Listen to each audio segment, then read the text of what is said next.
വെഞ്ഞാറമൂട് കൂട്ടക്കുരുതിയുടെ ഞെട്ടലിലാണ് നാട്. ഓരോ മണിക്കൂറിലും ഇതുമായി ബന്ധപ്പെട്ട പുതിയ അപ്ഡേറ്റുകൾ പുറത്തുവരികയാണ്. ഏറ്റവും ഒടുവിൽ ലഹരിയുടെ അടിമയാണ് പ്രതി എന്ന പോലുമുള്ള വിവരം പുറത്തുവരുന്ന പശ്ചാത്തലമുണ്ട്. ഏതായാലും പോലീസിന്റെ ചോദ്യം ചെയ്യൽ പുരോഗമിക്കുന്നുണ്ട്.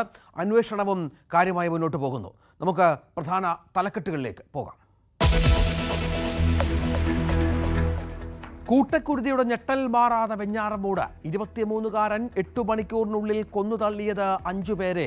കൊന്നത് സഹോദരനും കാമുകിയും ഉൾപ്പെടെയുള്ളവരെ. ആക്രമണത്തിൽ ഗുരുതരമായി പരിക്കേറ്റ പ്രതിയുടെ അമ്മ ചികിത്സയിൽ.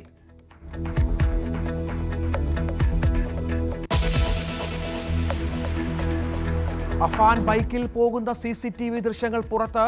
പിതൃമാതാവിന്റെ പക്കലെ മാല കൈക്കലാക്കാൻ ആദ്യത്തെ കൊല. പ്രതി പോലീസിനോട് പറഞ്ഞത് സാമ്പത്തിക കാരണങ്ങൾ. പിതാവിന്റെ ബിസിനസ് നഷ്ടത്തിലായി, 70 ലക്ഷം കടമെന്ന് മൊഴി.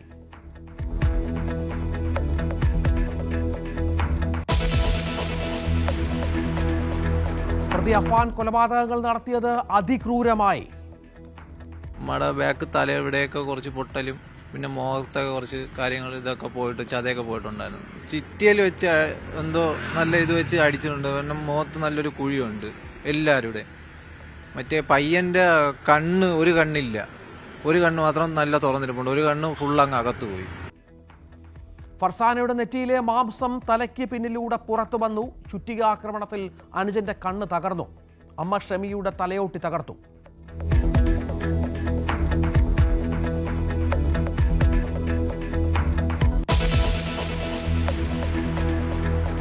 കോൺഗ്രസിലെ പ്രശ്നങ്ങൾ തീർക്കണമെന്ന മുന്നറിയിപ്പുമായി ഘടകകക്ഷികൾ. 27 കൊച്ചിയിൽ UDF യോഗം. കോൺഗ്രസ് നേതാക്കൾ ഡൽഹിയിലേക്ക്. വെള്ളിയാഴ്ച ഹൈക്കമാൻഡുമായി കൂടിക്കാഴ്ച.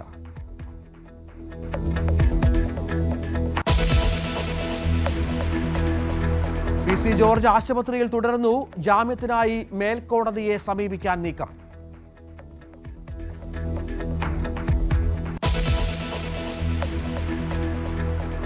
ജാമ്യം വേണമെന്ന് നെന്മാറ ഇരട്ടക്കൊലക്കേസ് പ്രതി ചെന്താമര. അറസ്റ്റ് കേട്ടുകേൾവിയുടെ അടിസ്ഥാനത്തിലെന്ന് വാദം.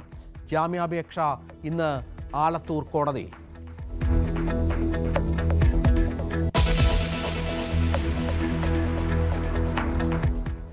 ഇരുപത്തിയൊൻപത് തദ്ദേശ വാർഡുകളിലെ ഉപതെരഞ്ഞെടുപ്പ് ഫലം അല്പസമയത്തിനകം. വോട്ടെണ്ണൽ 10 മണി മുതൽ. മലപ്പുറം ചുങ്കത്തറ പഞ്ചായത്തിൽ CPM പ്രസിഡന്റിനെതിരെ UDFന്റെ അവിശ്വാസവും ഇന്ന്.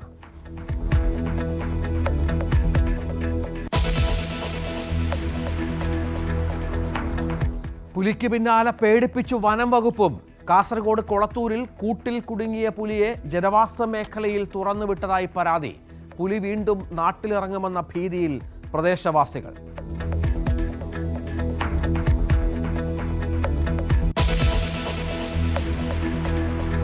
തെലങ്കാന ടണൽ അപകടത്തിൽ അതിജീവന പ്രതീക്ഷ മങ്ങുന്നു. അകപ്പെട്ടവരുമായി ആശയവിനിമയം ഇനിയും സാധ്യമായില്ല. അപകടം നടന്നിട്ട് 70ലേറെ മണിക്കൂറുകൾ. രക്ഷാപ്രവർത്തനം തൽക്കാലം നിർത്താൻ ആലോചന.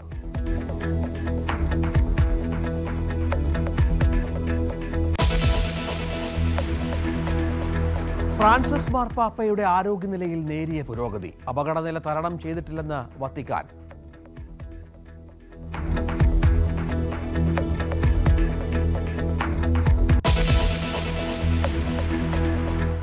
കൂട്ടക്കുരുതിയുടെ നടുക്കം മാറാതെ നാട്.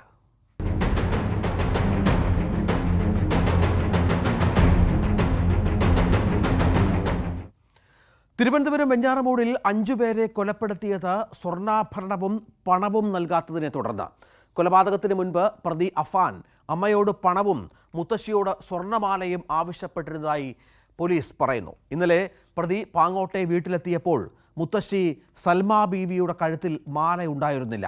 മാല തേടിയാണ് SN പുരത്തെ പിതൃസഹോദരൻ ലത്തീഫിൻ്റെ വീട്ടിൽ പോയതും. കൊലപാതകം നടത്താൻ അഫാൻ ബൈക്കിൽ പോകുന്ന ദൃശ്യങ്ങളും News 18 കിട്ടി. കൊലയ്ക്ക് ഉപയോഗിച്ച ചുറ്റിക അടങ്ങിയ ബാഗും ദൃശ്യങ്ങളിൽ കാണാം. ആ ദൃശ്യങ്ങൾ പ്രേക്ഷകരിലേക്ക്.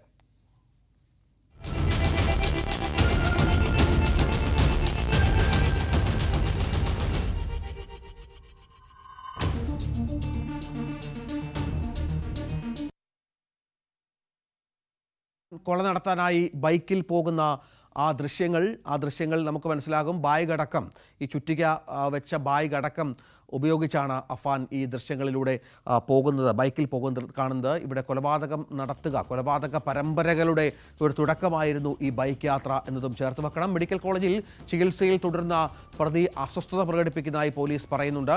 മരുന്ന് കുത്തിവെച്ച കാനുല പ്രതി ഊരിക്കളഞ്ഞു. അങ്ങനെ ഏറെ സങ്കീർണമായ പല വഴികളിലൂടെ പോലീസിന് സഞ്ചരിക്കേണ്ടി വരും. കാരണം ഇതിൻ്റെ എല്ലാ യാഥാർത്ഥ്യങ്ങളും വ്യക്തമാക്കണം. ഈ അഫാൻ്റെ മൊഴിയിൽ വൈരുദ്ധ്യമുണ്ട് എന്ന കാര്യത്തിൽ സംശയമില്ല. ഇയാൾ മാനസിക പ്രശ്നമുള്ള ആളല്ല, ലഹരിക്കടിമയല്ല എന്നൊക്കെ നാട്ടുകാർ പറയുന്നുണ്ട് എങ്കിൽ പോലും പോലീസിന് വളരെ കൃത്യമായ ചില സംശയങ്ങളുണ്ട്. വി വിനോദ് എസ് പുരത്തുണ്ട്, ഡാൻ കുര്യനും അരുൺ മോഹനുമുണ്ട്.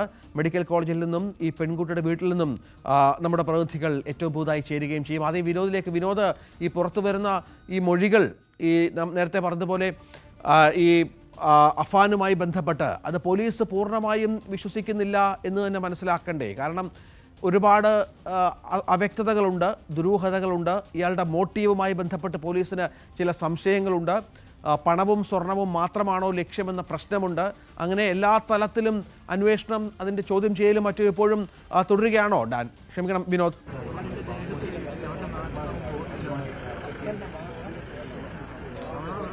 രഞ്ജിത്ത്, ഈ മൊഴികൾ കൃത്യമായി പോലീസ് പരിശോധിക്കുന്നുണ്ട്. കാരണം ഇതിന്റെ യഥാർത്ഥ വസ്തുത പുറത്തു വരേണ്ടതുണ്ട്. സാമ്പത്തിക കാര്യങ്ങളെന്ന മൊഴി, അതോടൊപ്പം തന്നെ ഈ പ്രണയവുമായി ബന്ധപ്പെട്ട് കുടുംബത്തിൽ എന്തെങ്കിലും തർക്കങ്ങൾ, അലോഹ്യം ഉണ്ടായിരുന്നോ എന്നത് സംബന്ധിച്ച കാര്യങ്ങൾ പിതാവ് സൗദിയിലാണ്, അദ്ദേഹത്തിൽ നിന്ന് ലഭിക്കുന്ന മൊഴി. ഇപ്പോൾ തന്നെ പോലീസ് അദ്ദേഹവുമായി ബന്ധപ്പെട്ടിട്ടുണ്ട്. അദ്ദേഹം പറയുന്നത് സൗദിയിലുള്ള ചില സാമ്പത്തിക ബാധ്യതകൾ, അതിനപ്പുറത്തേക്ക് നാട്ടിൽ അങ്ങനെ സാമ്പത്തിക ബാധ്യതകളില്ല, ഇതേക്കുറിച്ച് കാര്യങ്ങൾ വിശദമായി അറിയില്ല എന്നൊരു പ്രാഥമികമായ മൊഴിയാണ് പിതാവിൽ നിന്ന് ലഭിച്ചിട്ടുള്ളത്.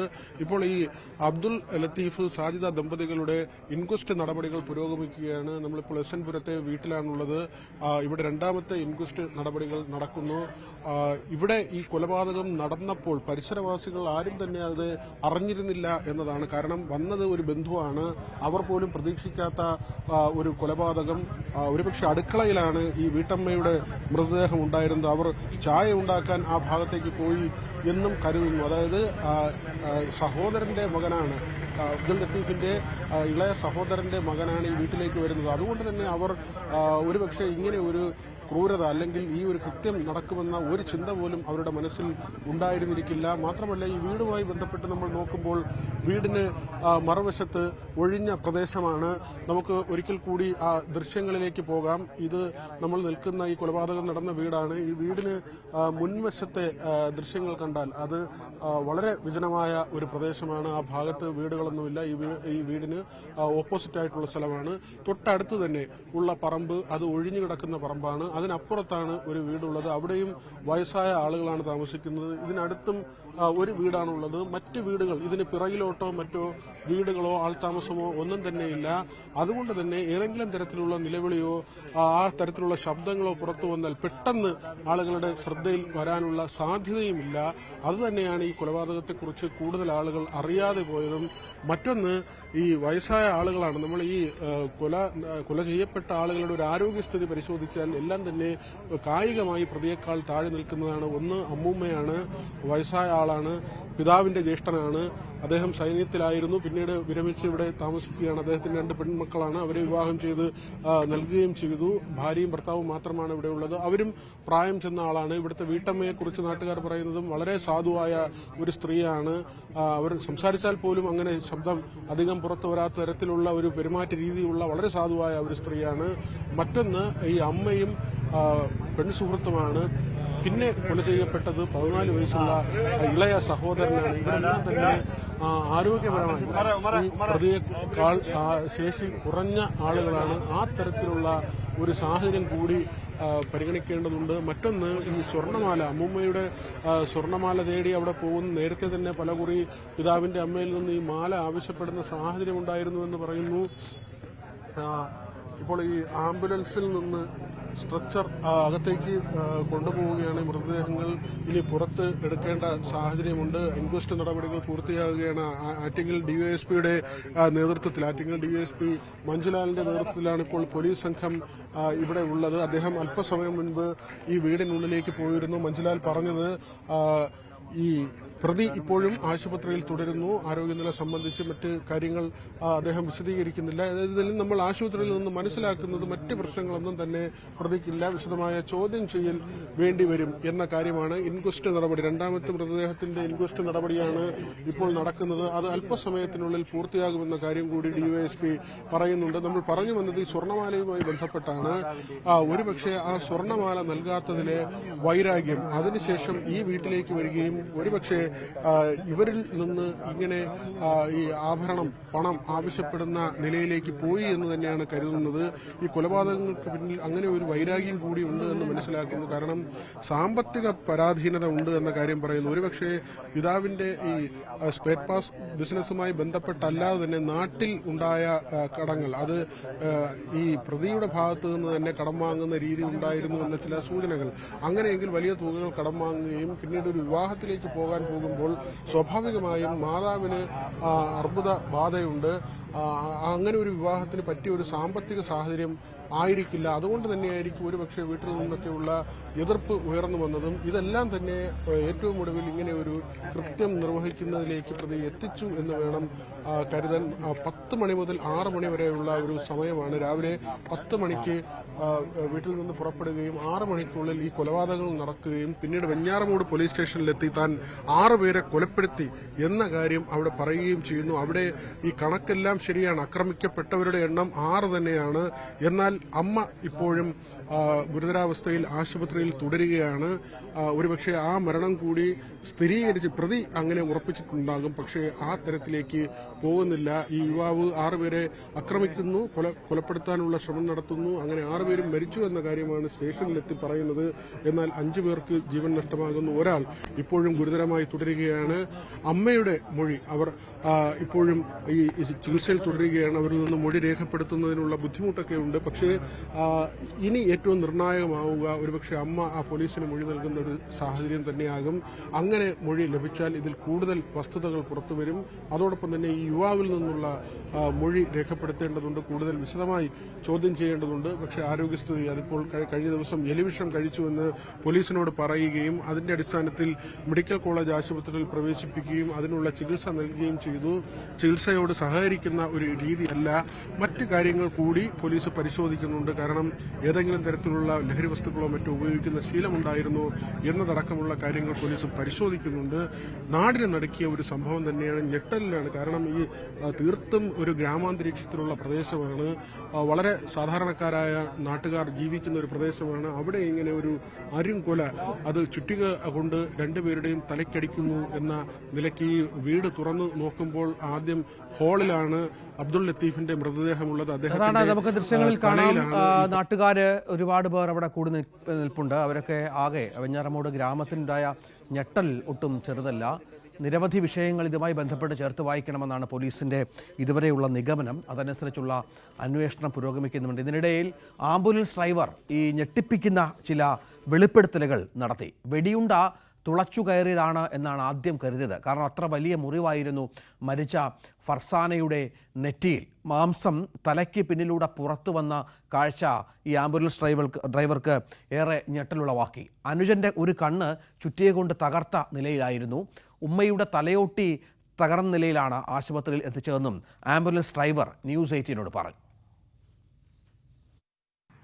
വെഞ്ഞാറമൂട്ടിലെ കൂട്ടക്കൊലപാതകത്തിന്റെ നടുക്കത്തിലാണ് കേരളം.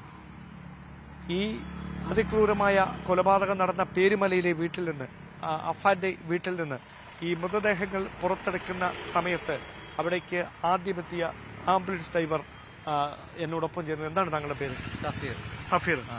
സഫീറിനെ ആരാണ് ഈ സംഭവം വിളിച്ചത്? എന്റെ കൂട്ടുകാരനാണ് വിളിച്ചതെന്ന് പറഞ്ഞാൽ വിഷം കുടിച്ച്, 2 പേര് വിഷം കുടിച്ച് ഇവിടെ കിടക്കുന്ന അങ്ങനെ പറഞ്ഞിട്ടാണ് വിളിച്ചത്. അപ്പോൾ നമ്മള് ഇപ്പോൾ ഇവിടെ നിന്ന് പെട്ടെന്ന് തന്നെ വണ്ടി എടുത്ത് നമ്മളെ ഓണറിന്റെ വീട് എവിടെയാണ്, അപ്പോൾ ഓണറിന്റെ അടുത്ത് ഒന്നും കൂടി ചെന്ന് നോക്കാൻ പറഞ്ഞ് കാര്യമുള്ളതാണോ. ഓണർ വന്നിട്ട് നമ്മളെ വിളിച്ച് പെട്ടെന്ന് വിളിച്ചിട്ട് വണ്ടി എടുത്ത് പെട്ടെന്ന് വാന്ന് പറഞ്ഞ് അങ്ങനെയാണ് ഓടി വന്നപ്പോൾ 3 നമ്മളൊരു 6-6:30-7 മണിക്കകത്ത് ആ സമയത്താണ് ഇവിടെ എത്തിയത്. വന്നപ്പോ പെട്ടെന്ന് തന്നെ പോലീസുകാരെല്ലാം പറഞ്ഞ് സ്ട്രെച്ചറൊക്കെ എടുത്ത് പെട്ടെന്ന് ഇടന്ന് പറഞ്ഞ് സ്ട്രെച്ചറൊക്കെ എടുത്ത് കൊടുത്തുവിട്ട്. അപ്പം അകത്ത് അവന്റെ കൂട്ടുകാരനും കൂടെ ഉണ്ടായിരുന്നു. അപ്പൊ അവനും കൂടെ അകത്ത് കയറി പോയി. അകത്ത് കയറിപ്പോ എടാ ഇങ്ങനെയാണ് കാര്യമെന്ന് പറഞ്ഞ് അപ്പൊ പെട്ടെന്ന് തന്നെ വണ്ടിയൊക്കെ വളച്ചിട്ട് അവന്റെ ഉമ്മയെ ആദ്യം കയറ്റി. നമ്മുടെ ബാക്ക് തല ഇവിടെയൊക്കെ കുറച്ച് പൊട്ടലും പിന്നെ മുഖത്തൊക്കെ കുറച്ച് കാര്യങ്ങൾ ഇതൊക്കെ പോയിട്ട് ചതയൊക്കെ പോയിട്ടുണ്ടായിരുന്നു മുഖത്ത്. അപ്പോൾ തന്നെ നമ്മുടെ അടുത്ത് കയറ്റി. അപ്പം ഇവിടെ കൊണ്ടുപോയപ്പോൾ നമ്മളെ ബാക്കിരുന്ന ആളിന്റെ കൈ തന്നെ അവൻ്റെ ഉമ്മ മുറുകെ പിടിച്ചിരുന്നു. കയ്യിൽ പിടിച്ചിട്ടുണ്ട്, നല്ല മുറുകെ പിടിച്ചിട്ടുണ്ടായിരുന്നു. എന്നിട്ട് നേരെ ഇവിടെ നിന്ന് തന്നെ ഗോകുല ആശുപത്രിയിലോട്ട് കൊണ്ടുപോയി. വെഞ്ഞാടൊക്കെ എത്തിയപ്പോൾ തന്നെ കൈയൊക്കെ പതുക്കെ അങ്ങ് എടുക്കാൻ തുടങ്ങി. ബാക്കിരുന്ന ആള് പറഞ്ഞാണ് കൈയൊക്കെ എടുക്കാൻ തുടങ്ങി. സ്പീഡിനെത്തി പെട്ടെന്ന് പോകുന്നു പറഞ്ഞു. അങ്ങനെ നേരെ ഗോകുല ആശുപത്രിയിൽ നിന്ന് കയറ്റി. അവിടെ നിന്ന് കയറ്റിയപ്പോൾ നേരെ കയറ്റിയാണ് ചെയ്തത്. ഈ മറ്റു രണ്ടുപേര് അവരെ ഏതവസ്ഥയിലാണ് ഈ വീടിനകത്ത്? മറ്റേ എന്നിട്ട് ഞാൻ വിളിച്ചായിരുന്നു, അങ്ങ് ചെന്നിട്ട് വിളിച്ചായിരുന്നു. ബാക്കി അപ്പോൾ ആംബുലൻസ് ഒന്നും വന്നില്ല. നമ്മൾ ഇവിടെ എൻ്റെ കൂട്ടുകാരൻ തന്നെ അരുൺ എന്ന് പറയുന്ന അവൻ 2-3 ആംബുലൻസ് കൂടെ വിളിച്ചിട്ട് അവൻ പറഞ്ഞാടാ ബാക്കി രണ്ടുപേരും ഡെത്തായി കിടക്കുക എന്ന് പറഞ്ഞു. അല്ല, എന്താ സംഭവിച്ചതാണ്? അതായത് എങ്ങനെ സംഭവിച്ചതാണ് ഇത്? ഈ കൃത്യം എങ്ങനെയാണ് നടത്തിയെന്നുള്ള എന്തെങ്കിലും സൂചന ആദ്യം ഈ കണ്ട ആർക്കെങ്കിലും മനസ്സിലായിരുന്നു? എന്ന് പറഞ്ഞാൽ കുത്തിക്കൊല്ലപ്പെടുത്തിയതാണോ അതോ ചിറ്റിയിൽ വെച്ച് എന്തോ നല്ല ഇത് വെച്ച് അടിച്ചിട്ടുണ്ട്. കാരണം മുഖത്ത് നല്ലൊരു കുഴിയുണ്ട് എല്ലാവരുടെ. മറ്റേ പയ്യന്റെ ഒരു കണ്ണില്ല, ഒരു കണ്ണ് മാത്രം നല്ല തുറന്നിരിപ്പുണ്ട്. ഒരു കണ്ണ് ഫുൾ അങ്ങ് അകത്ത് പോയി. രണ്ട് കണ്ണും തുറന്നിരിപ്പുണ്ടെങ്കിൽ ഒരു കണ്ണിന്റെ അകത്തൊന്നും കാണാനില്ല, മൊത്തമൊക്കെ അങ്ങ് അകത്ത് പോയി. അങ്ങനെയാണ് ഇരിക്കുന്നത്. മറ്റേ പെണ്ണിന്റെ നെറ്റിയിലും കവിളിലുമായിട്ടാണ് നല്ലൊരു കുഴിയുണ്ട്. ഈ മുഖത്താണ്? എല്ലാവർക്കും മുഖത്താണ് പരിക്ക് പറ്റിയിരിക്കുന്നത്. വേറെ ശരീരത്ത് വേറെ എങ്ങും മുറിവൊന്നുമില്ല. അതായത് ഒരേപോലെയാണ്, എല്ലാവർക്കും ഒരേപോലെയാണ് അടിച്ചേക്കുന്നത്. ഉമ്മാക്കും മറ്റേ പെണ്ണിനും പയ്യനും ഒരേ കണക്കാണ് ഇതായിട്ടിരുന്നത്. നിങ്ങൾ കാണുമ്പോൾ ഈ അനിയന്റെ മുഖത്ത് ഒരു കണ്ണ് ആ ഭാഗത്ത് കാണാനില്ല, ഒരു കണ്ണൊരു ഭാഗത്ത് കാണാനില്ല, ഒരു കണ്ണ് കുഴിഞ്ഞ് താഴേക്ക് പോയിരിക്കുന്ന അവസ്ഥയാണ് ഉണ്ടാകുന്നത്. അപ്പം അതായത് ഇതൊരു ചുറ്റിക തന്നെയാണ്. ആദ്യം നിങ്ങൾ കരുതി ചുറ്റിക എന്നാണോ അതോ വേറെ? ചുറ്റികയല്ല, കാരണം നെറ്റ് ഇവിടെ ഒരു ഹോളായി ബാക്കിൽ കൂടെ വന്നിട്ടുണ്ട്. അപ്പൊ നമ്മളാച്ചു ആദ്യം ബുള്ളറ്റ് എന്നാണ് വിചാരിച്ചത്, തോക്ക് വെച്ച് വെടിവെച്ചെന്ന്. അങ്ങനെ പിന്നെയാണെല്ലാം പറഞ്ഞത് തോക്കല്ലാതെ ഇതാണ്. നമുക്ക് അതായത് വെടിവെച്ച പോലെ ആയിരുന്നു കിടന്ന് കണ്ടു. കാരണം ഇവിടെ കൂടെ തുളച്ചിപ്പുറത്ത് വന്നിട്ടുണ്ട്, ചത ഇപ്പുറത്ത് വെളിയിൽ വന്നിട്ടുണ്ട്. 3 പേർക്കും അങ്ങനെ ഉണ്ട്? അല്ല, പെണ്ണിന്റെ മാത്രം. മറ്റേ പയ്യന് കണ്ണും ഉമ്മാക്ക് ബാക്ക് സൈഡായിരുന്നു. അപ്പൊ ഞാൻ അവിടെ ഗോകുലത്തിൽ എത്തി സ്ട്രെച്ചറിൽ നിന്ന് നമ്മളെ സ്ട്രെച്ചറിൽ നിന്ന് അവരുടെ സ്ട്രെച്ചറിലോട്ട് ഈ എന്റെ കൈ ആ ഉമ്മയുടെ തലയ്ക്ക് അകത്ത് കയറിപ്പോയി. ഈ വിരല് അത്രയ്ക്ക് നല്ല ആഴം ഉണ്ടായിരുന്നു തലയ്ക്കകത്തോട്ട്. തല ഓട്ടിയിൽ കൈ തട്ടിയിട്ടുണ്ട് എന്റെ. അപ്പോൾ ഈ ഇത് കണ്ടപ്പോ പിന്നെ അങ്ങനെ വെടിയുണ്ടയാണ് തുളച്ച കയറിയതെന്ന് തോന്നിക്കുന്നത്. അത്രയും ഭീകരമായിരുന്നു, അത്രയും നല്ല ആഴത്തിലായിരുന്നു. നമ്മളൊരു റൗണ്ട് കണക്ക് 2 സൈഡും ഇവിടെയും ഇവിടെയായിട്ട് ഇങ്ങനെ തുളച്ചങ്ങ് അകത്തോട്ട് കയറിയിരിക്കുക. അല്ല, അപ്പോൾ അത്രയും ക്രൂരമായിട്ട് ഇങ്ങനെയൊരു കാര്യം ചെയ്യണമെന്നുണ്ടെങ്കിൽ മറ്റെന്തോ കാരണമുണ്ടെന്ന് തോന്നത്തില്ലേ? അല്ലെങ്കിൽ ഒരേ ശൈലി എങ്ങനെയാണ്? നിങ്ങൾക്ക് അതിൽ എന്തെങ്കിലും ഒരു അസ്വാഭാവികത കണ്ടവർ എന്ന നിലയിൽ അങ്ങനെ തോന്നുന്നുണ്ടോ? എന്തെങ്കിലും എന്ന് പറഞ്ഞാൽ ഒരു സമാനതയുണ്ടല്ലേ ഈ ചെയ്ത കൊലം? ഇനി വല്ല അടിച്ചിട്ട അങ്ങനെ വല്ല ആണോ ഇത് ചെയ്തേക്കുന്നതെന്ന്? അല്ല, ഞാൻ പറഞ്ഞത് മുഖത്ത് തന്നെയാണ് 3 പേർക്ക് മുഖത്താണ് സംഭവം എല്ലാം വന്നത്. വേറെ ശരീരത്തെങ്ങും മുറിവുകളൊന്നുമില്ല. അവന്റെ ഉമ്മാണെന്ന് പറയുമ്പോൾ ബാക്കിലെ മുടി മൊത്തം കംപ്ലീറ്റ് ആയിട്ട് പോയിട്ടുണ്ട്. കാരണം മുടി ഞാൻ അവിടെ വെച്ച് പിന്നെ നമ്മൾ കൊണ്ടുവന്ന് വണ്ടി കഴിയപ്പോൾ മുടി മൊത്തം വാരി കളയാണ് ചെയ്തത്. മുടി മൊത്തം കംപ്ലീറ്റ് ആയിട്ട് പോയിട്ടുണ്ട്. അത് ഇനി ബാക്ക് ഇത്രയിലെ ചെത്തി കണക്കെടുത്തായി പോയി. തലയോട്ടി സഹിതം ബാക്ക് സൈഡ് കാണാൻ പറ്റുന്ന രീതിയിലായിരുന്നു ഇരുന്നത്. ബാക്ക് സൈഡും കവിളിലെ എല്ലുകൾ എല്ലാം നല്ലോണം കാണാൻ പറ്റും. ഈ ഫർസാനയുടെ മുഖവും നിങ്ങൾ കാണുമ്പോൾ ഈ മുഖം ഇതിന് വികൃതമായി കളഞ്ഞു എന്ന് വെച്ചാൽ സംഭവിച്ച ഈ നമ്മൾ ഈ പെട്ടെന്ന് അടി കൊണ്ട് കണക്കല്ല, അതിന് മുമ്പായിട്ട് നല്ലോണം ഈ കൊച്ചിനെ അടിച്ചിട്ടുണ്ട് ഇവൻ. അതെങ്ങനെയാണ് അടിച്ചു? കാരണം ഈ മുഖത്ത് നല്ല നീരിറങ്ങി കവളെല്ലാം അങ്ങനെ തൂങ്ങി അങ്ങനെ ഇറങ്ങിയെങ്കിലും ഒരുമാതിരിയായി പോയി കിടക്കുന്ന മുഖം. നമുക്ക് ആളിനെ തിരിച്ചറിയാൻ പറ്റുന്നില്ല.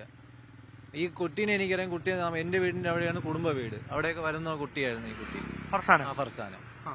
ആ കുട്ടി അവിടെയൊക്കെ വരുന്നതായിരുന്നു. ഞാൻ കണ്ടിട്ട് ഒരാഴ്ചക്ക് മുമ്പ് ഞാൻ വെഞ്ഞാറോട് വെച്ചും കണ്ടതാണ്. ഇവര് തമ്മിൽ നേരത്തെ സംസാരിക്കുന്നതൊക്കെ നിങ്ങൾക്ക് ഇങ്ങനെ ഒരു സൗഹൃദം? ഇവര് തമ്മിൽ സംസാരിക്കുന്നത് ഇത് ഇവന്റെ പെണ്ണ് ഇവന്റെ കൂട്ടുകാരെയാണെന്ന് ഞാൻ ഇപ്പോഴാണ് അറിയുന്നത്. അല്ലാതെ ഞാൻ നേരിട്ടൊന്നും ഇതുവരെയും കണ്ടിട്ടൊന്നുമില്ല. ഈ പെണ്ണിനെ മാത്രമേ ഞാൻ അങ്ങും വെച്ച് കണ്ടിട്ടുണ്ട്. കാരണം നമുക്ക് അറിയാവുന്ന കുട്ടിയായിരുന്നു. ഒരുപക്ഷെ ഈ കൊലപാതകത്തിന് ശേഷം എന്താണ് അവിടെ വെച്ച് കണ്ടത് എന്ന കാഴ്ച ആദ്യമായിട്ട് ഒരാൾ പങ്കുവെക്കുന്നത് ഈ ആംബുലൻസ് ഡ്രൈവർ സഫീർ തന്നെയായിരിക്കും. കാരണം ആ 3 പേർക്കും ഒരുപോലെ മുഖത്താണ് അതിക്രൂരമായി പരിക്കേറ്റിരിക്കുന്നത്. മുഖം വികൃതമാക്കി കളഞ്ഞു 3 പേരുടെയും എന്ന് പറയുമ്പോൾ എന്തായിരുന്നു പ്രതിയുടെ ലക്ഷ്യം, ഇയാളെ ഇതിലേക്ക് നയിച്ചത് എന്തായിരുന്നു എന്ന കാര്യത്തിലൊക്കെ വ്യക്തത കൈവരേണ്ടതുണ്ട്. വാക്കുകൾക്കപ്പുറം ഒരാൾക്കും ഒന്നും പറയാൻ കഴിയാത്ത തരത്തിൽ അത്രമാത്രം ഭീകരമായ നടുക്കുന്ന കൊലപാതക പരമ്പര തന്നെയാണ് നടന്നിരിക്കുന്നതെന്ന് ഉറപ്പിക്കുകയാണ് സഫീർ പങ്കുവെക്കുന്ന ഈ വാക്കുകളിലൂടെ. ക്യാമറമാൻ ബിബിൻ മുരളിക്കൊപ്പം ഡാൻ കുര്യൻ, ന്യൂസ് 18. ഏതായാലും ഇപ്പോൾ ഈ പ്രതി അഫാൻ ഉള്ളത് തിരുവനന്തപുരം മെഡിക്കൽ കോളേജിലാണ്. ഇയാൾ അസ്വസ്ഥതകൾ പ്രകടിപ്പിക്കുന്നുണ്ട്, നോർമൽ അല്ല എന്നാണ് മനസ്സിലാക്കുന്നത്. ഇയാൾ കയ്യിലുണ്ടായിരുന്ന സ്റ്റിച്ചും മറ്റും വലിച്ച് ഇളക്കിക്കളഞ്ഞ പശ്ചാത്തലമുണ്ട്. മയക്കുമരുന്നിൻ്റെ ഉപയോഗമുണ്ടോ എന്ന കാര്യത്തിലൊക്കെ പോലീസ് സംശയിക്കുന്നുണ്ട്. അത്തരം ചില സംശയങ്ങൾ കൂടി പോലീസ് മുന്നോട്ട് വെക്കുന്നുണ്ട്. ഇയാൾ എലിവിഷം കഴിച്ചു എന്ന് ഇന്നലെ പോലീസ് സ്റ്റേഷനിലെത്തി പറഞ്ഞിരുന്നു. അതനുസരിച്ചുള്ള ചികിത്സയാണ് ഇപ്പോൾ കൊടുത്തുകൊണ്ടിരിക്കുന്നത്. ഗ്യാസ് തുറന്നു വിട്ടതിന് ശേഷമാണ് ആ വീട് അയാൾ വിട്ടത്.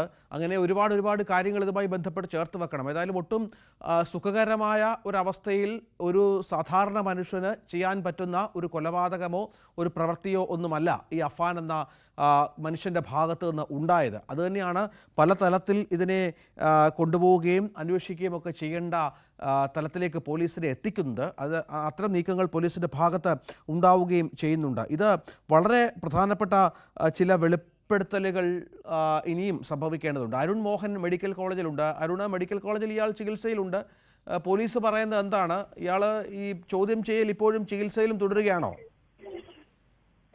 രഞ്ജിത്ത്, ഇന്നലെ മനസാക്ഷി ഞെട്ടിച്ച ഈ ക്രൂരകൃത്യത്തിന് ശേഷം പോലീസ് സ്റ്റേഷനിൽ കീഴടങ്ങിയ അഫാൻ എന്ന ഈ പ്രതി, കൊലയാളി, ഇയാൾ പറഞ്ഞത് താൻ വിഷം കഴിച്ചു, എലിവിഷം കഴിച്ചു എന്നതിനെ തുടർന്ന് പോലീസ് ഇദ്ദേഹത്തെ ഇന്നലെ തന്നെ തിരുവനന്തപുരം മെഡിക്കൽ കോളേജ് ആശുപത്രിയിൽ എത്തിക്കുകയായിരുന്നു. ആശുപത്രിയിലെ തീവ്ര പരിചരണ വിഭാഗത്തിൽ എത്തിച്ചിരുന്നു. ഇന്നലെ രാത്രി മൊത്തം ചികിത്സയ്ക്ക് വിധേയനായിരുന്നു.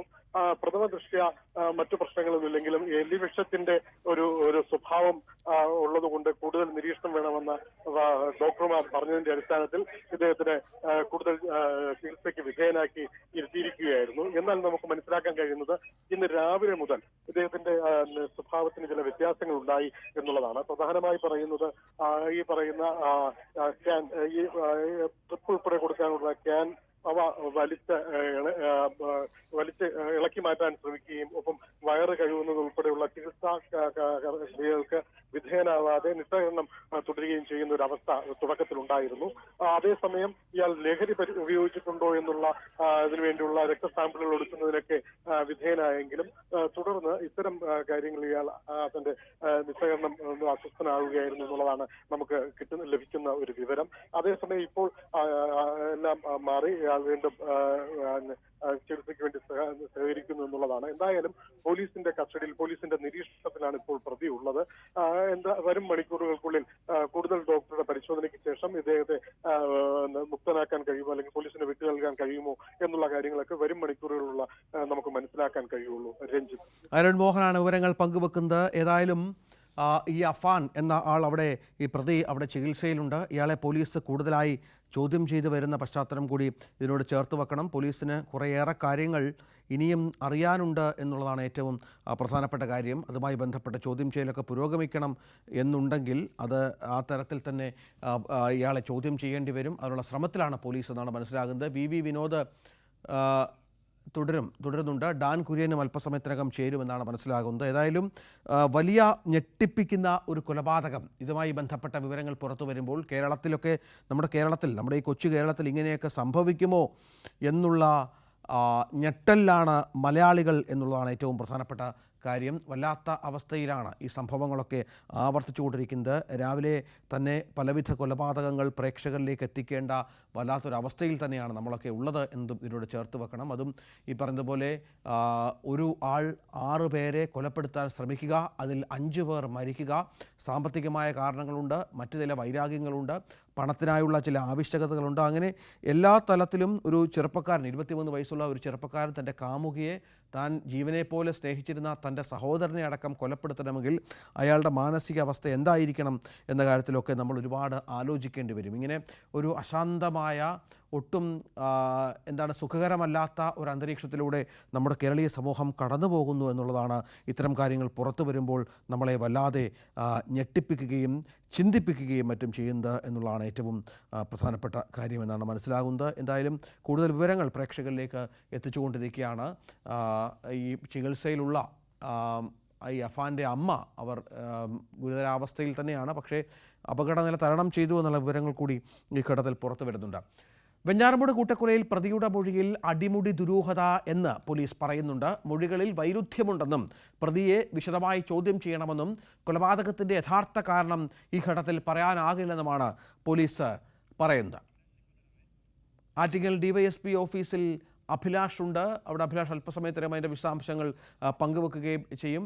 അഭിലാഷ്, ഇതെന്തുകൊണ്ടാണ് ഇയാൾ പറയുന്ന കാര്യങ്ങളിൽ പോലീസിന് ഇപ്പോഴും സംശയം നിലനിൽക്കുന്നത്?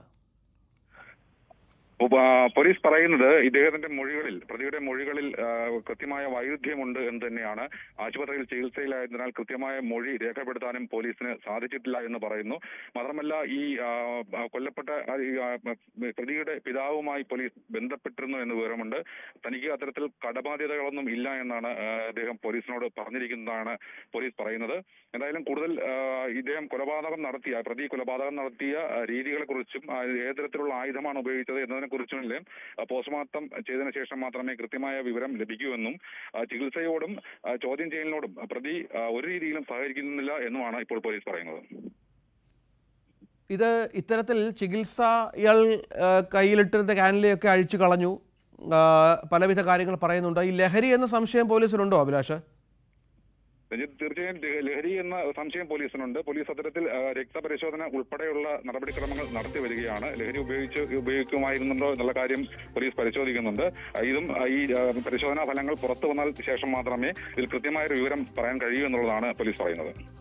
വി വിനോദ് കൂടി ചേരുന്നുണ്ട്. വിനോദ്, അഫാന്റെ മൊഴിയിൽ അടിമുടി ദുരൂഹതയുണ്ട്, ലഹരിയുമായി ബന്ധപ്പെട്ട പരിശോധനയും നടക്കുന്നുണ്ട്. നമുക്ക് സംശയമുള്ളത്, ഈ ഒരു സാധാരണ മാനസികാവസ്ഥയിലുള്ള ഒരാൾ 25 കിലോമീറ്റർ ദൂരപരിധിയിൽ സഞ്ചരിച്ച് ഈ 8 മണിക്കൂറിനുള്ളിൽ കൊലപാതകങ്ങൾ നടത്തുന്നു. അതിനുശേഷം വൈകുന്നേരം മാത്രം ഈ വിവരം പോലീസിൽ ചെന്ന് പറയുന്നു.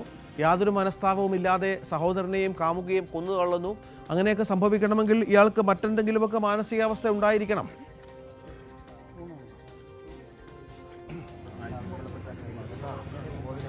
രഞ്ജിത്ത്, ഇതുവരെയുള്ള ഒരു മൊഴി അത് ബന്ധുക്കളുടെ ഭാഗത്തു നിന്നും അതോടൊപ്പം തന്നെ പ്രതിയുടെ ഭാഗത്തു നിന്നും ഒക്കെ ലഭിക്കുന്നത് ചില പ്രശ്നങ്ങൾ, അതായത് ഈ സ്വത്തുമായി ബന്ധപ്പെട്ട ചില പ്രശ്നങ്ങൾ ഉണ്ടായിരുന്നു. മുത്തശ്ശിയോട്, അച്ഛന്റെ അമ്മയോട് ഈ സ്വർണ്ണമാല ആവശ്യപ്പെടുകയും അത് പലകുറി ആവശ്യപ്പെടുകയും അത് കൊടുക്കാതിരിക്കുകയും ചെയ്ത സാഹചര്യമുണ്ട്. അച്ഛന്റെ ജ്യേഷ്ഠന്റെ കൈവശം അതുണ്ട്, അല്ലെങ്കിൽ അവർ ഇത് നൽകുന്നത് തടസ്സപ്പെടുത്തുന്നു തുടങ്ങിയ സംശയങ്ങളെ തുടർന്നാണോ ഇവിടേക്ക് എത്തിയതെന്ന ഒരു സംശയവും ഇപ്പോൾ അവശേഷിക്കുന്നുണ്ട്. അല്ലെങ്കിൽ ഇങ്ങനെ പലയിടങ്ങളിലെ ഈ കൊലകൾ നടത്തേണ്ട സാഹചര്യമില്ല. ഈ സാമ്പത്തിക പ്രശ്നം ഒരു പ്രധാന ഘടകമായി തന്നെ ഈ കൊലപാതകങ്ങൾക്ക് പിന്നിലുണ്ട് എന്നാണ് മനസ്സിലാക്കുന്നത്. കാരണം പിതാവ് സൗദിയിലാണുള്ളത്. പിതാവിന്റെ മൊഴി പോലീസ് ഇവിടെ നിന്ന് ബന്ധപ്പെടുമ്പോൾ പിതാവ് നൽകുന്ന ഒരു മൊഴി, അദ്ദേഹത്തിന് അവിടെ ചില സാമ്പത്തിക ബാധ്യതകളുണ്ട്, അവിടുത്തെ ബിസിനസ്സുമായി ബന്ധപ്പെട്ട ചില സാമ്പത്തിക ബാധ്യതകളുണ്ട്. പക്ഷെ ഇവിടെ ആ തരത്തിൽ ബാധ്യതകളില്ല എന്ന ഒരു കാര്യമാണ് പറയുന്നത്. അങ്ങനെയെങ്കിൽ ഈ പ്രതി ഇവിടെ നേരത്തെ ഏതെങ്കിലും തരത്തിൽ മറ്റ് തൊഴിലുകളൊന്നും ഇല്ലാതിരുന്ന ആളാണ്. ഇടയ്ക്ക് ഇവിടെ താൽക്കാലികമായി ചില ജോലികൾ ചെയ്തിരുന്നു. അതിനുശേഷം വിദേശത്തേക്ക് പോയി, അവിടെയും ഹ്രസ്വകാലമാണ് ഉണ്ടായിരുന്നത്. അതിനുശേഷം ഇവിടെ മടങ്ങിയെത്തുന്നു. ഇതിനിടയിൽ വിവാഹം കഴിക്കാനുള്ള തീരുമാനത്തിലേക്ക്, അങ്ങനെയാണ് ആ പെൺകുട്ടിയെ കൂടി വീട്ടിലേക്ക് കൊണ്ടുവരുന്നതും.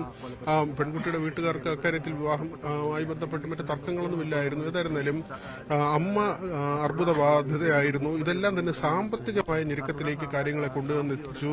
എന്നാൽ ബന്ധുക്കളുടെ ഭാഗത്ത് നിന്ന് പലപ്പോഴും പണവും സ്വർണവും ഒക്കെ ആവശ്യപ്പെട്ടിട്ടും അത് ലഭിക്കാത്ത ഒരു സാഹചര്യത്തിലാണോ ഈ കൊലപാതകങ്ങൾ എന്ന ഒരു സംശയമാണ് ഇപ്പോൾ പ്രധാനമായും, അങ്ങനെ ഒരു സംശയമാണ് ബലപ്പെട്ട് നിൽക്കുന്നത്. അതിനപ്പുറത്തേക്ക് എന്തെങ്കിലും കാരണങ്ങളുണ്ടോ? അത് ഇപ്പോൾ അമ്മ ഗുരുതരാവസ്ഥയിൽ തുടരുകയാണ്. അവരുടെ വിശദമായ മൊഴി വരേണ്ടതുണ്ട്, മറ്റ് ആളുകളുടെ മൊഴി രേഖപ്പെടുത്തേണ്ടതുണ്ട്.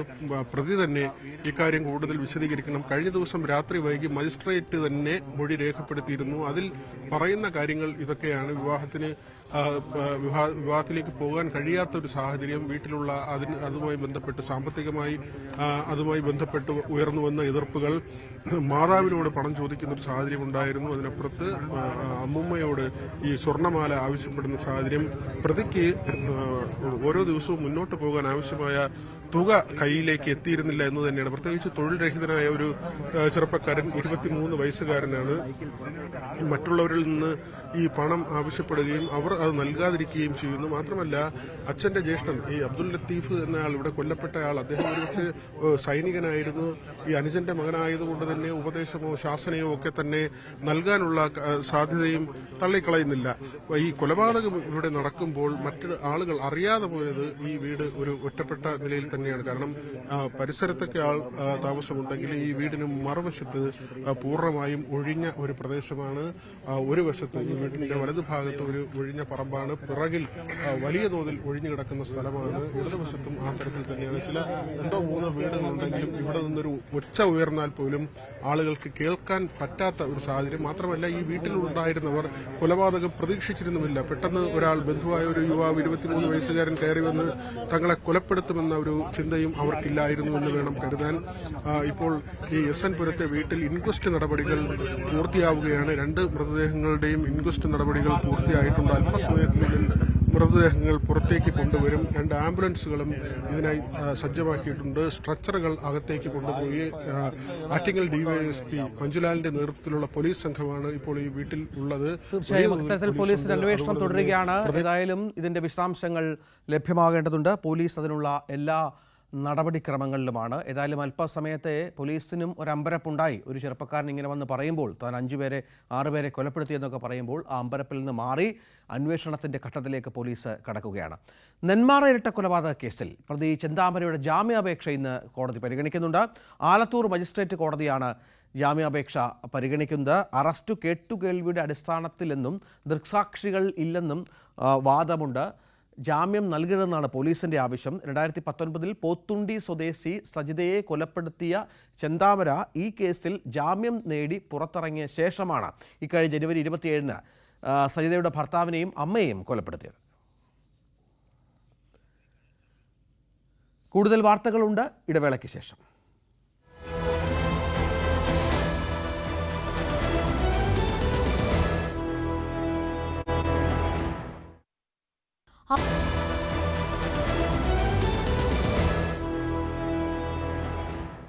മറ്റു വാർത്തകളിലേക്ക് പോകണം. കോൺഗ്രസിലെ വിവാദങ്ങൾക്കിടെ വെള്ളിയാഴ്ച നിർണായക കൂടിക്കാഴ്ച. സംസ്ഥാനത്തെ മുതിർന്ന നേതാക്കളെ ഹൈക്കമാൻഡ് ഡൽഹിക്ക് വിളിപ്പിച്ചു.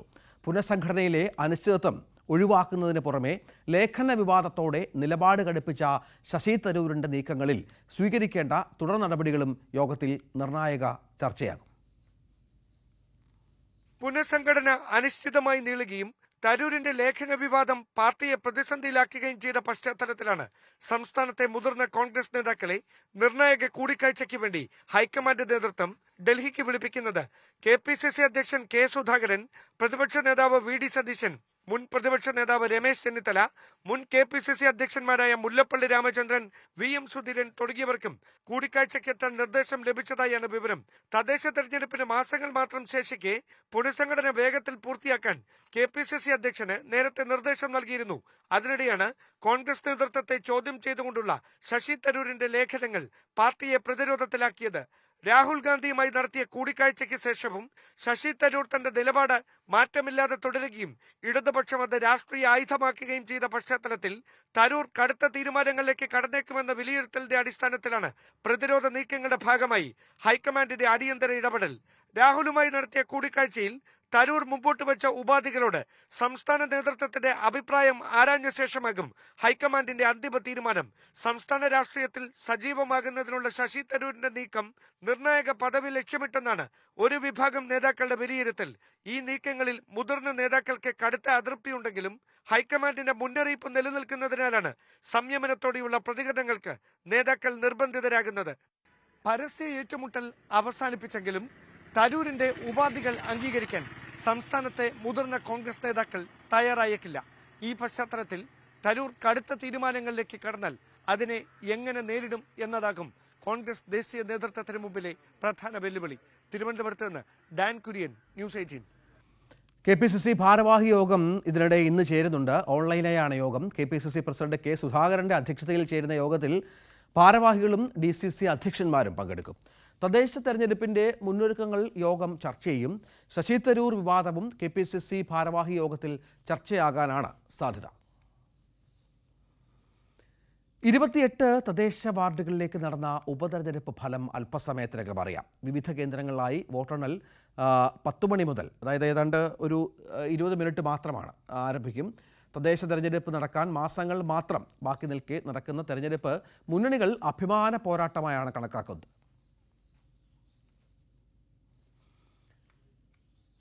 മതവിദ്വേഷ പരാമർശ കേസിൽ റിമാൻഡിലായതിന് പിന്നാലെ കോട്ടയം മെഡിക്കൽ കോളേജിൽ പ്രവേശിപ്പിച്ച PC ജോർജ് നിരീക്ഷണത്തിൽ.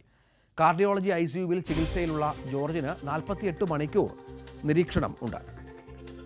ആരോഗ്യത്തിന് തൃപ്തികരമാണ് ഡോക്ടർമാർ അറിയിച്ചു. ഇതിനിടെ ചില വാർത്തകൾ പുറത്തുവിടുന്നത് PC മുൻകൂർ ജാമ്യത്തിനായി മേൽക്കോടതിയിലേക്ക് പോയേക്കും എന്നുള്ള ചില വിവരങ്ങൾ കൂടി പുറത്തു വരുന്നുണ്ട്. ശ്രീത്തുണ്ട്. ശ്രീത്ത്, ഏതായാലും കോടതി ഇന്നലെ റിമാൻഡ് ചെയ്തുവെങ്കിൽ പോലും ചികിത്സ തുടരുകയാണ്. ECGയിലൊക്കെയുള്ള വ്യത്യാസം PC-ക്കുണ്ട് എന്നാണ് മനസ്സിലാകുന്നത്. PC ക്യാമ്പിൻ്റെ പുതിയ നീക്കം എന്താണ്? നേരത്തെ പറഞ്ഞതുപോലെ അവധി ദിവസങ്ങളൊക്കെ വരികയാണ്, അതിനുശേഷം ജാമ്യാപേക്ഷ മൂവ് ചെയ്യാം എന്നുള്ളതാണോ?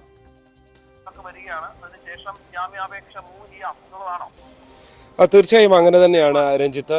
നാളെ അവധിയാണ്, നാളെ ശിവരാത്രിയുടെ അവധിയാണ്. അതിനുശേഷം കോടതിയെ സമീപിക്കാം എന്നുള്ളതാണ് അവർ പ്രാഥമികമായി ചിന്തിച്ചിട്ടുള്ള കാര്യം. എന്തായാലും ഇന്ന് രാവിലെ ഡോക്ടർമാർ, കോട്ടയം മെഡിക്കൽ കോളേജിലെ ഡോക്ടർമാർ പരിശോധന നടത്തുന്നുണ്ട്. PC-യുടെ ആരോഗ്യനിലയൊക്കെ കൂടി പരിശോധിച്ച ശേഷം, പരിഗണിച്ച ശേഷം ഒരു തുടർ നീക്കത്തിലേക്ക് നടത്തുക, എപ്പോഴത്തേക്ക് ഡിസ്ചാർജ് ചെയ്യാനാകും എന്ന സാഹചര്യമൊക്കെ പരിഗണിച്ച ശേഷം തുടർ നീക്കത്തിലേക്ക് കടക്കുക എന്നുള്ളതാണ് PC ക്യാമ്പിൻ്റെ ഒരു വിലയിരുത്തൽ അല്ലെങ്കിൽ ഒരു നീക്കമുള്ളത്. എന്തായാലും മെഡിക്കൽ കോളേജിൽ ICUവിൽ പ്രവേശിപ്പിച്ചാൽ സ്വാഭാവികമായി ഉള്ളത് ഒരു 48 മണിക്കൂർ നിരീക്ഷണമാണ്. ആ നിരീക്ഷണം തുടരുകയാണ്. ഇന്നലെ രാത്രി എന്ന് പറയുമ്പോൾ നാളെ രാത്രി വരെ സ്വാഭാവികമായിട്ട് 48 മണിക്കൂറിൻ്റെ ഒരു പരിശോധന പൂർത്തിയാകാൻ വേണ്ടിവരും. ഒരു പക്ഷേ മറ്റന്നാൾ ഡിസ്ചാർജ് ചെയ്യുകയോ പിന്നീട് ജയിലിലേക്ക് കൊണ്ടുപോവുകയോ ഒക്കെ ചെയ്യാൻ കഴിയുന്ന സാഹചര്യമാണ്. അങ്ങനെയെങ്കിൽ മറ്റന്നാൾ പകൽ തന്നെ ഒരുപക്ഷെ ഈരാറ്റുപേട്ട മജിസ്ട്രേറ്റ് കോടതിയിൽ തന്നെ വീണ്ടും ജാമ്യാപേക്ഷയ്ക്ക് നീങ്ങാനുള്ള സാധ്യത തന്നെയാണ് ഉള്ളത്.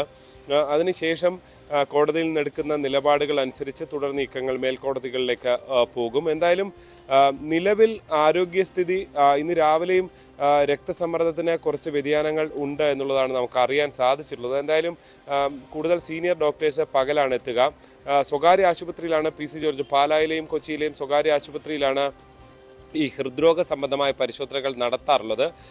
അവരുമായി കൂടി ഒരുപക്ഷെ കൂടിയാലോചന നടത്താനുള്ള സാധ്യതയുണ്ട് കോട്ടയം മെഡിക്കൽ കോളേജിലെ ഡോക്ടർമാർ. അതായത് PC ജോർജിനെ സ്ഥിരം കാണുന്ന ഡോക്ടർമാർ അവരാണ്. എന്തായാലും ഇക്കാര്യങ്ങളൊക്കെ പരിശോധിച്ച ശേഷമായിരിക്കും തുടർ നടപടികൾ. ഇന്നലെ രാത്രി ഈ ഓക്സിജൻ സപ്പോർട്ട് നൽകിക്കൊണ്ടാണ് അദ്ദേഹം ഉറങ്ങിയത്. വളരെ വേഗത്തിൽ തന്നെ ഇത്തരം സൗകര്യങ്ങൾ മെഡിക്കൽ കോളേജിൽ ചെയ്ത് കൊടുക്കുകയും ചെയ്തിരുന്നു. എന്തായാലും പോലീസിനെ സംബന്ധിച്ച് ഇനി ഡോക്ടർമാരെടുക്കുന്ന തീരുമാനം അനുസരിച്ച് തുടർ നടപടികളിലേക്ക് കടക്കാനാണ് തീരുമാനം. ഈ ലാപ്ടോപ്പ് ഇന്നലെ തന്നെ പിടിച്ചെടുത്തിരുന്നു. അതിൻ്റെ കൂടുതൽ ഒരുപക്ഷെ ഈ ചർച്ചയിൽ പങ്കെടുത്ത മറ്റാളുകളുടെയൊക്കെ മൊഴിയെടുക്കുക എന്നുള്ള നടപടിക്രമങ്ങൾ കൂടി പോലീസിന് ബാക്കിയുണ്ട്. എന്തായാലും നിലവിൽ അദ്ദേഹം ആശുപത്രിയിൽ ചികിത്സയിൽ തുടരുകയാണ്. രഞ്ജിത്ത്, അതാണ് സാഹചര്യം. ഏതായാലും PC ജോർജ് ആശുപത്രിയിൽ തുടരുന്നു എന്നുള്ളതാണ്. മലപ്പുറം എടക്കര ചുങ്കത്തറ ഗ്രാമപഞ്ചായത്തിൽ UDF അംഗങ്ങൾ നൽകിയ അവിശ്വാസ പ്രമേയം ഇന്ന്. ഗ്രാമപഞ്ചായത്ത് പ്രസിഡന്റ് CPM-ലെ TP റീനയ്ക്കെതിരെയാണ് UDF-ലെ 10 അംഗങ്ങൾ ഒപ്പിട്ട നോട്ടീസ് നിലമ്പൂർ BDOയ്ക്ക് സമർപ്പിച്ചിരിക്കുന്നത്. 20 വാർഡുകളുള്ള പഞ്ചായത്തിൽ LDF-നും UDF-നും 10 വീതം അംഗങ്ങളുണ്ട്. CV അനുമോദ്, ഇതിലൊരു പ്രത്യേകത എന്ന് മനസ്സിലാക്കുന്നത് ഇതിലൊരംഗം കാണാനില്ല എന്നുള്ള പരാതിയുണ്ട്. CPM അംഗമാണ്. അവർ ഇപ്പോൾ അൻവറിൻ്റെ പാർട്ടിയുടെ പ്രധാനപ്പെട്ട നേതാവിൻ്റെ ഭാര്യ കൂടിയാണ് എന്നുള്ളതാണ്. അതൊരു ഭരണമാറ്റത്തിന് കാരണമാകുമോ? രഞ്ജിത്ത്, ഇവിടെ ഏറ്റവും പ്രധാനപ്പെട്ട കാര്യം, ഇന്നത്തെ അവിശ്വാസ പ്രമേയം പാസ്സായാൽ അത് ഇടതുപക്ഷത്തിന് ഉണ്ടാക്കുന്ന തിരിച്ചടി വളരെ വലുതാണ്. PV അൻവറിന്റെ ആ ചുവടുമാറ്റത്തിന് പിന്നാലെ അദ്ദേഹം UDF-ലേക്ക് അടുക്കുന്നതിന്റെ ഭാഗമായി നിലമ്പൂർ മേഖലയിൽ, അതായത് താൻ MLA ആയിരുന്ന അതേ നിയമസഭാ മണ്ഡലത്തിൽ അദ്ദേഹത്തിന്റെ ഭാഗത്തു നിന്നും CPM-ന് കിട്ടുന്ന വലിയ ഒരു പ്രഹരമായിട്ട് വേണ്ടി വരും അതിനെ കാണുവാൻ. 11 മണിക്കാണ് അവിശ്വാസ പ്രമേയം പരിഗണിക്കുന്നത്. ഇവർ നുസൈബ എവിടെയാണെന്ന് ഇതുവരെ അറിയാനായിട്ടില്ല എന്നാണ് ഇടതുപക്ഷം പറയുന്നത്.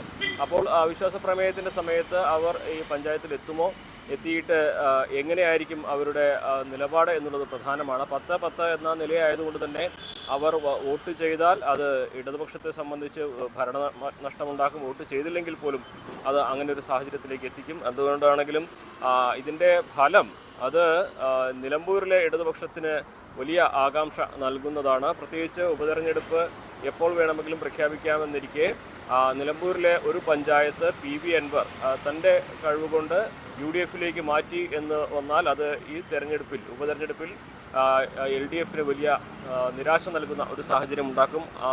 മാത്രമല്ല PV അൻവറിന് തൻ്റെ കരുത്ത് തൻ്റെ തട്ടകത്തിൽ ചോർന്നിട്ടില്ല എന്ന് തെളിയിക്കുവാനും UDF-ലേക്ക് അടുക്കുവാൻ കുറെ കൂടി അനുകൂലമായ ഒരു സാഹചര്യം തീർക്കുവാനും ഇതുകൊണ്ട് സാധിക്കുമെന്ന് വേണം നമുക്ക് കരുതാൻ. എന്നാലും 11 മണിക്കാണ് അവിശ്വാസ പ്രമേയം പരിഗണിക്കുക.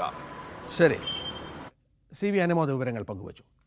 സിനിമാ തർക്കത്തിൽ നിർമ്മാതാവ് ആന്റണി പെരുമ്പാവൂരിന്റെ വിശദീകരണം കാത്ത് ഫിലിം ചേംബർ 7 ദിവസത്തിനകം G സുരേഷ് കുമാറിനെതിരായ പോസ്റ്റ് പിൻവലിച്ച് മറുപടി നൽകണമെന്നാണ് നിർദ്ദേശം. ഇല്ലെങ്കിൽ കടുത്ത നടപടിയിലേക്ക് കടക്കുമെന്നും മുന്നറിയിപ്പ് നൽകിയിരുന്നു. അതേസമയം അനിശ്ചിതകാല സിനിമാ സമരത്തിന് മുന്നോടിയായുള്ള സൂചനാ പണിമുടക്കിന്റെ തീയതി ഉടനറിയാം. ആരും കൂടെ നിന്നില്ലെങ്കിലും സമരവുമായി മുന്നോട്ട് പോകാനാണ് ഫിലിം ചേംബറിൻ്റെയും നിർമ്മാതാക്കളുടെയും തീരുമാനം. നവമി വിവരങ്ങൾ പങ്കുവെക്കുന്നു. നവമി, ഏതായാലും സമരം ഉറപ്പാണ്. സൂചനാ സമരത്തിൻ്റെ തീയതി പ്രഖ്യാപിക്കേണ്ടതുണ്ട്. മറ്റു വിവരങ്ങൾ എന്താണ്? ഏതെങ്കിലും തരത്തിൽ ഈ അനുരഞ്ജന ശ്രമങ്ങൾ പുരോഗമിക്കുന്നുണ്ടോ? ആന്റണി പെരുമ്പാവൂർ പോസ്റ്റ് പിൻവലിച്ചില്ലെങ്കിൽ എന്ത് നടപടി ഉണ്ടാകുമെന്നതാണ് ഇപ്പോൾ മനസ്സിലാക്കേണ്ടത്.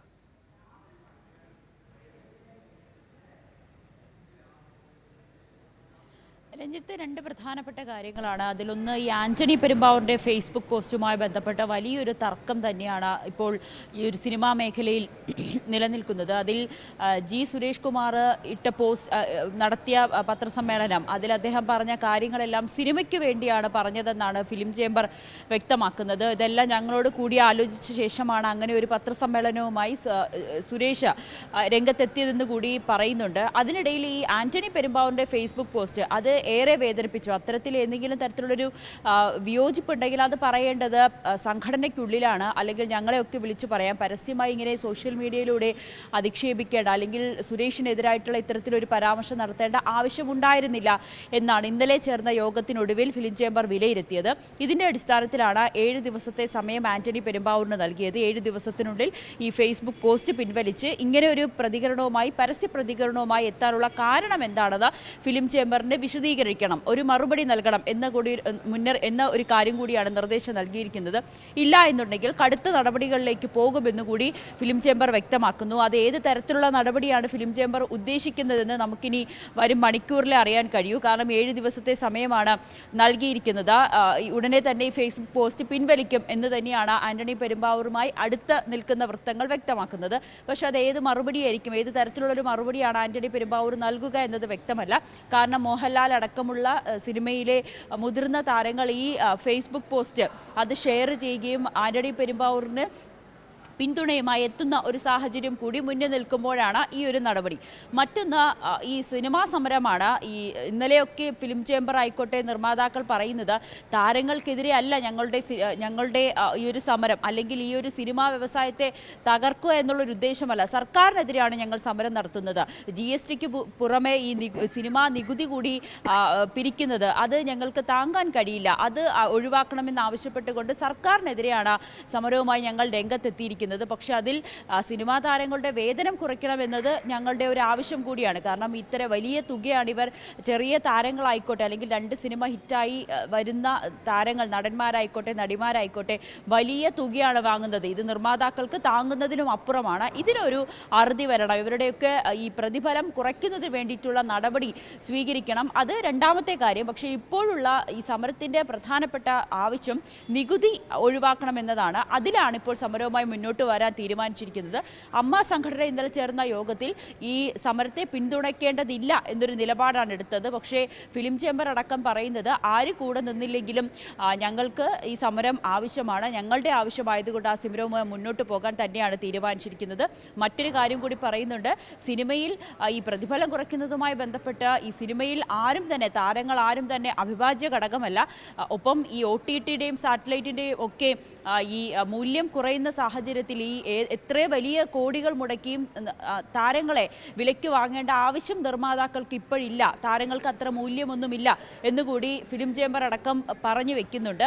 ഈ ഒരു സാഹചര്യത്തിൽ ഒരു തുറന്ന ചർച്ചയ്ക്ക് തയ്യാറാണെന്ന് ഈ അമ്മ സംഘടന പറയുമ്പോൾ കൂടിയും അവർ ഒരു നിലപാട് വ്യക്തമാക്കുന്നുണ്ട്. പ്രതിഫലം എത്ര വാങ്ങണമെന്നത് അത് ഓരോ നടന്മാരുടെയും നടിമാരുടെയും വ്യക്തിപരമായിട്ടുള്ള തീരുമാനമാണ്. അതിലൊരു സംഘടന എന്ന നിലയ്ക്ക് അമ്മയ്ക്ക് തീരുമാനമെടുക്കുവാനോ അവരോട് അത് പറയുവാനോ ഉള്ള അവകാശമില്ല. അതുകൊണ്ട് ഏത് വിധത്തിലാണോ നിങ്ങളൊരു ചർച്ചയ്ക്ക് ഒരു ചർച്ച നടത്താൻ തീരുമാനിച്ചിരിക്കുന്നത് അതിലേക്ക് പങ്കെടുക്കുമെന്ന് കൂടി അമ്മ വ്യക്തമാക്കുന്നുണ്ട്. നവമി ദിനേശാണ് വിവരങ്ങൾ പങ്കുവച്ചത്. തെലങ്കാനയിലെ നാഗർ കുർനൂലിൽ ടണലിൽ അകപ്പെട്ട 8 പേരുടെ അതിജീവന സാധ്യത മങ്ങുന്നു. അപകടം നടന്ന് 70 മണിക്കൂർ പിന്നിട്ടിട്ടും ടണലിൽ അകപ്പെട്ടവരുമായി ഒരു തരത്തിലുമുള്ള ആശയവിനിമയവും സാധ്യമായിട്ടില്ല. തുരങ്കത്തിനുള്ളിലുള്ളവരെ കണ്ടെത്താൻ സ്നിഫർ നായ്ക്കളെ എത്തിച്ചെങ്കിലും വെള്ളത്തിൻ്റെ സാന്നിധ്യം കാരണം മുന്നോട്ട് പോകാൻ കഴിഞ്ഞിട്ടില്ല. രാഗേഷ് ഉണ്ട്. രാഗേഷ്, ദൗത്യം ഏതാണ്ട് നിരാശാജനകമായ ഘട്ടത്തിലാണോ? എന്താണ് മനസ്സിലാക്കേണ്ടത്? അതേ രഞ്ജിത്ത്, കാരണം അപകടം നടന്നിപ്പോൾ 73 മണിക്കൂർ പിന്നിട്ടിരിക്കുന്ന ഒരു വഴിത്തിരിവും ഉണ്ടായിട്ടില്ല എന്നുള്ളത് തന്നെയാണ് യാഥാർത്ഥ്യം. കാരണം ഇപ്പോഴും അവിടെ വെള്ളം ഇപ്പോഴും ആ ടണലിനകത്ത് വരുന്നുണ്ട്. കൂടാതെ ചെളി അടിഞ്ഞുകൂടിയിട്ടുണ്ട്. കോൺക്രീറ്റ് പാളികൾ ഇതുവരെ നീക്കം ചെയ്യാൻ സാധിച്ചിട്ടില്ല. അതുതന്നെയാണ് ഇപ്പോൾ രക്ഷാപ്രവർത്തനത്തിന്, ദൗത്യത്തിന് തടസ്സമായി നിൽക്കുകയും ചെയ്യുന്നത്. കാരണം അതിജീവനം ഇവിടെ സാധ്യമാകുമോ എന്ന സംശയം ഈ ഘട്ടത്തിൽ ബലപ്പെടുകയാണ്. അത്തരം പ്രതികരണം തന്നെയാണ് തെലങ്കാന മന്ത്രി കൃഷ്ണറാവുവിൻ്റെ ഭാഗത്തുനിന്ന് ഉണ്ടായിരിക്കുന്നത്. കാരണം അത്തരം ചില സൂചനകൾ അദ്ദേഹം നൽകുന്നു. അതിന് പ്രധാനപ്പെട്ട കാരണം അവിടേക്ക് പ്രവേശിക്കാൻ ഇപ്പോഴും കഴിഞ്ഞിട്ടില്ല എന്നുള്ളത് തന്നെയാണ്.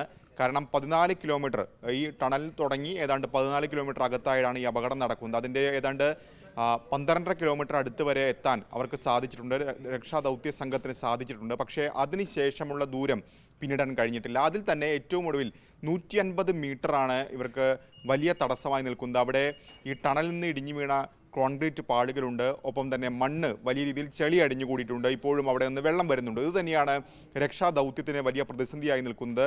കാരണം ആദ്യം NDRFും SDRFുമാണ് രക്ഷാപ്രവർത്തനം നേതൃത്വം നൽകിയത്. പിന്നീട് സൈന്യം എത്തി, കരസേന എത്തി, അതിനുശേഷം ഇന്നലെ നാവികസേന എത്തി. ഏറ്റവും ഒടുവിൽ ഇപ്പോൾ റാറ്റ് മൈനേഴ്സ് കൂടി അവിടെ എത്തിയിരിക്കുകയാണ്. കാരണം ഉത്തരകാശിയിലെ രക്ഷാദൗത്യത്തിലടക്കം 41 പേരെ ടണലിൽ കുടുങ്ങിയവരെ രക്ഷപ്പെടുത്തിയത് ഈ റാറ്റ് മൈനേഴ്സിൻ്റെ രക്ഷാപ്രവർത്തനമായിരുന്നു. അപ്പോൾ അവരും ഇപ്പോൾ അവിടെ എത്തിയിട്ടുണ്ട്.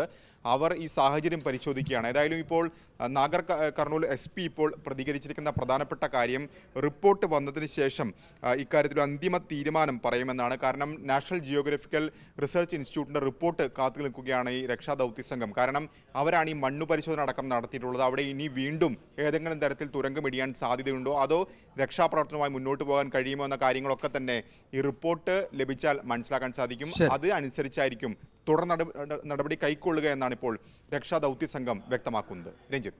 രാഗേഷാണ് വിവരങ്ങൾ പങ്കുവച്ചത്. നമുക്ക് മറ്റു വാർത്തകളിലേക്ക് തിരിച്ചെത്താം ഇടവേളയ്ക്ക് ശേഷം.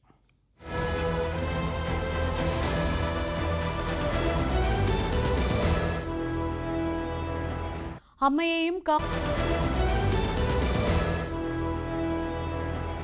കഴിഞ്ഞ കുറേ ദിവസങ്ങളായി PV അൻവർ ചില പുതിയ രാഷ്ട്രീയ നീക്കങ്ങൾ നടത്തുന്നുണ്ട്. ഇന്നലെ തൃണമൂൽ കോൺഗ്രസിൻ്റെ ദേശീയ നേതാക്കളൊക്കെ കേരളത്തിലുണ്ടായിരുന്നു. തിരുവമ്പാടി അല്ലെങ്കിൽ കൊടുവള്ളി നിയമസഭാ തെരഞ്ഞെടുപ്പിൽ PV അൻവർ ലക്ഷ്യം വെക്കുന്ന മുസ്ലിം ലീഗിൻ്റെ ഈ 2 സീറ്റുകളിൽ ഏതെങ്കിലും ഒന്നാണ്. തൃണമൂലിൻ്റെ ദേശീയ നേതാക്കളെ കളത്തിലിറക്കി ലീഗ് നേതാക്കളെ സ്വാധീനിക്കാനുള്ള അൻവറിൻ്റെ നീക്കം ഈ ലക്ഷ്യം മുൻനിർത്തിയാണ്. തനിക്ക് തൃണമൂൽ കോൺഗ്രസിൻ്റെ പൂർണ്ണ പിന്തുണയുണ്ടെന്ന് തെളിയിക്കുന്നതിലൂടെ UDF പ്രവേശനം വേഗത്തിലാക്കാനും അൻവർ ലക്ഷ്യമിടുന്നു.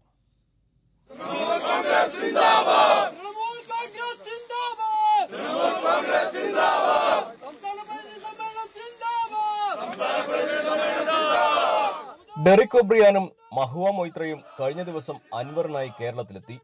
കോൺഗ്രസുമായി ചേർന്നുള്ള രാഷ്ട്രീയമാണ് അൻവർ ലക്ഷ്യമിടുന്നതെങ്കിലും തൃണമൂലിന്റെ ഈ ദേശീയ നേതാക്കൾ കോൺഗ്രസ് നേതാക്കളെ കണ്ടില്ല. പകരം പാണക്കാട് സാദിഖ് അലി ശിഹാബ് തങ്ങളെയും താമരശ്ശേരി ബിഷപ്പിനെയും കണ്ടു. അൻവറിന്റെ ഈ നീക്കത്തിന് ഒരു ലക്ഷ്യമുണ്ട്. വരുന്ന നിയമസഭാ തെരഞ്ഞെടുപ്പിൽ അൻവർ മത്സരിക്കാൻ ഒരുങ്ങുന്നത് നിലമ്പൂർ മുന്നിൽ കണ്ടല്ല. പകരം തിരുവമ്പാടിയോ അല്ലെങ്കിൽ കൊടുവള്ളി സീറ്റോ ആണ് ലക്ഷ്യം. 2 സീറ്റും മുസ്ലിം ലീഗ് മത്സരിക്കുന്നവ. അതായത് അൻവറിന്റെ മുന്നണി പ്രവേശന തീരുമാനത്തിൽ വ്യക്തതയുണ്ടാകണമെങ്കിൽ മത്സരിക്കുന്ന സീറ്റിൽ മുൻപേ ധാരണയുണ്ടാകണം. ഇതിന് മുസ്ലിം ലീഗ് കനിയുകയും വേണം. ലീഗ് നേതൃത്വത്തെ ഒപ്പം നിർത്താനുള്ള ശ്രമം ഇതിന്റെ ഭാഗമാണ്. വനം വന്യജീവി വിഷയങ്ങൾ ഏറ്റവും അധികം ചർച്ചയാകുന്ന കുടിയേറ്റ മേഖലകളിൽ ഒന്നാണ് തിരുവമ്പാടി. പലവട്ടം മുസ്ലിം ലീഗ് വിജയിച്ച മണ്ഡലം. പക്ഷേ ഇപ്പോൾ 2 തവണയായി LDFന്റെ കൈവശമാണിത്. മണ്ഡലം തിരിച്ചുപിടിക്കുവാൻ PV അൻവറിനെ കൊണ്ട് സാധിക്കുമെങ്കിൽ സീറ്റിന്റെ കാര്യത്തിൽ മുസ്ലിം ലീഗും വിട്ടുവീഴ്ച ചെയ്തേക്കും. മേഖലയിൽ സ്വാധീനമുള്ള എല്ലാ മതനേതാക്കന്മാരെയും മലയോര മേഖലയിൽ വൈകാരികമായി പ്രചരിക്കുന്ന വനം വന്യജീവി വിഷയവുമെല്ലാം PV അൻവർ വിടാതെ പിന്തുടരുന്നത് ഈ കാര്യങ്ങളൊക്കെ കൊണ്ടാണ്. മറ്റൊന്ന് കൊടുവള്ളി മണ്ഡലമാണ്. ലീഗിന്റെ സിറ്റിംഗ് സീറ്റാണെങ്കിലും അൻവർ മണ്ഡലത്തിൽ സ്വാധീനമുണ്ടാക്കിയിട്ടുണ്ട്. മുൻ ഇടത് MLA കാരാട്ട് റസാഖ് അടക്കമുള്ളവർ അൻവറിന് പിന്തുണ നൽകുമെന്നതും സാധ്യതയാണ്.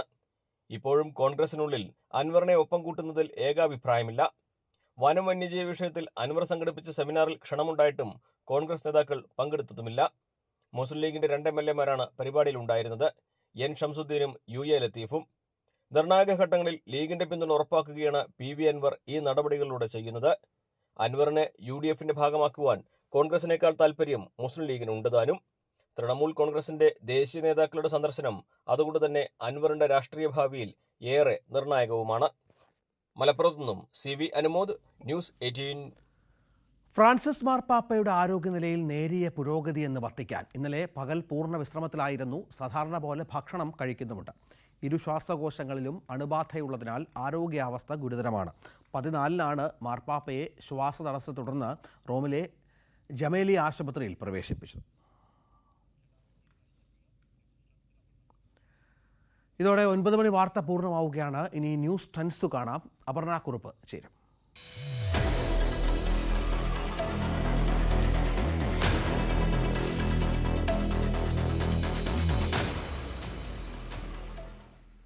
അമ്മയെയും